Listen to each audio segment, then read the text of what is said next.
Hello again, everyone. Truck CB Sales here with a tune-up report for Sébastien in Florida on this Anytone at-6666. Sebastian, got ready to go for you, bud? Our tune alignment.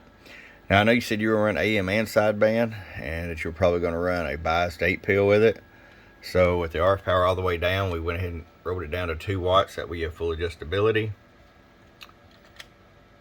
20 watts all the way up, and I'm going to show you average power swing. Hello, a little better than 50 watts. 100 watt slug, PEP. Hello, 100 watts. Roll the carrier all the way down, so if you do decide to turn it down to 2, there's 2 watts. Hello, still 100 watts on the PEP side. There's sideband. Hello, 1, 2. With it all the way down there, you can roll it down to about 20 watts PEP, all the way up. Hello, 1, 2, audio, 1, 2. Full 100 watts. All right, Sebastian, we'll get this out to you Monday. I hope you enjoy it, and Happy New Year from your friend Truck at www.truckscbsales.com.